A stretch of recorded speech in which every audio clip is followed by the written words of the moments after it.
Anin, Bojo, Sarah Hazel Dijnikaz, Nabizing Donjaba. Hello, my name is Sarah Hazel and I'm from Nipissing First Nation. Allow me to introduce myself further in case you didn't catch the introductory video.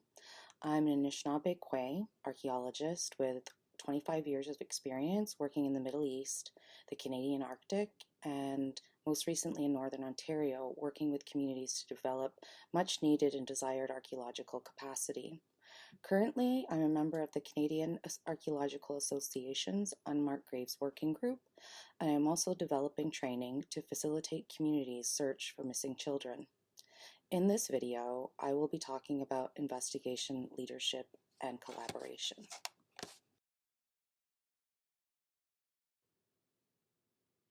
Before we get started, I would like to take a minute to remind viewers to take care of yourselves while engaging in this difficult work. Please make sure you have mental and emotional health supports in place because the information I include in these videos can be potentially triggering. I've included some phone numbers for you to call if you would like to talk to a health professional on this slide, and I'll just give you a moment in case you would like to write one of these numbers down.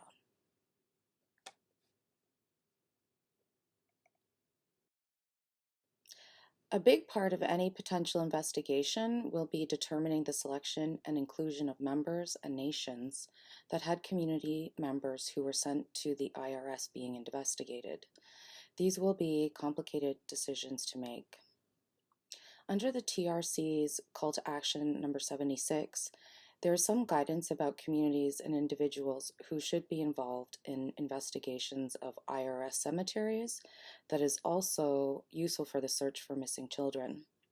Specifically, Article 76 suggests that the community most affected should lead the development of strategies, and that residential school survivors and other knowledge keepers should also be involved. With this guidance in mind, I review some of the concerns for communities considering members or nations to include and the many benefits of potentially working together in the search for missing children.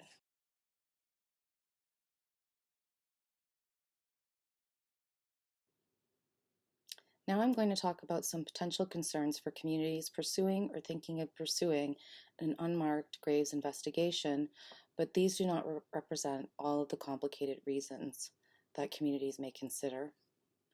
For instance, some nations may not have well-established relationships with neighboring nations or the nation where the relevant Indian residential school is located. Not every community will want to participate or may feel like they don't have the required capacity to participate. Furthermore, not every community will be able to participate because they have more pressing issues to deal with. For instance, like providing community members with access to clean drinking water. Not every community will want to be responsible or have the capacity for figuring out which communities that had members that attended the relevant IRS. And not every community will want to reach out to all of the relevant communities because of a host of other reasons, including, but not limited to, political, cultural, economical, and social. For these reasons, communities may decide not to pursue an investigation, or they may decide to carry out an investigation on their own. It is up to the individual communities to determine how they want to proceed. Undoubtedly, it will be difficult for communities to make decisions about investigation, leadership roles, and collaboration, including being inclusive to nation members that attended the relevant IRS under investigation, but there can be many positive outcomes of a broader membership into the investigation.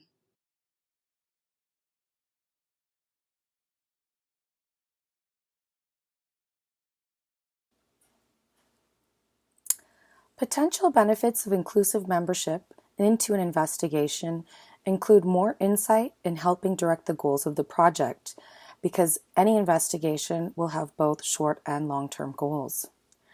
By having more members and more survivors involved in the investigation, this may facilitate identification of more immediate goals like memorialization or conducting archival research versus long-term goals like potential remote sensing surveys and analysis. Benefits also include increased contributions of different knowledge, expertise, and experience.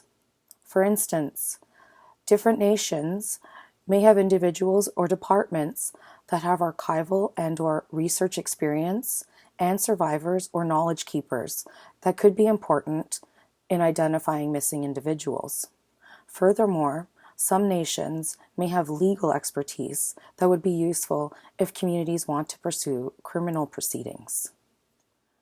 Working together with different nations and communities will also facilitate the chances of reducing the duplication of efforts in the search for missing children, including labor-intensive archival research, but also reducing the chances of re-triggering survivors, and family members in the collection of testimony.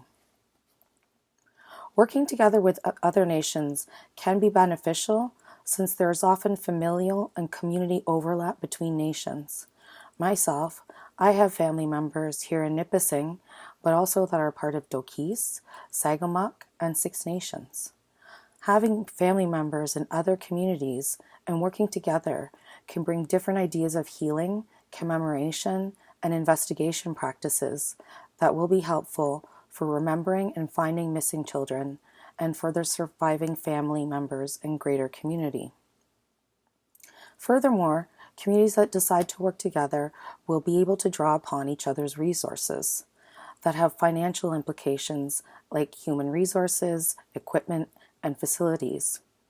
Pooling resources may also allow communities to redirect funds toward programs or infrastructure that would provide long-term community advantages like healing and cultural centers. Commemoration can take many different forms, and having a greater membership in the investigation will bring different ideas about how that can happen, thereby opening up more possibilities that community members will be able to access or identify with something that speaks to them, their experience, and their journey for healing. It will no doubt be a challenge to consider a multitude of opinions and voices concerning such a serious undertaking. In cases such as this, a potential benefit of collaborating is that there's power in numbers. The more information that can be mobilized, the more narratives and testimony that can be documented, the collective resources that can be drawn upon will provide a greater, stronger foundation from which to embark upon the search for missing children. Thank you for joining me for this module. If you have any questions, please feel free to contact me at shazel3@uwo.ca. Miigwech.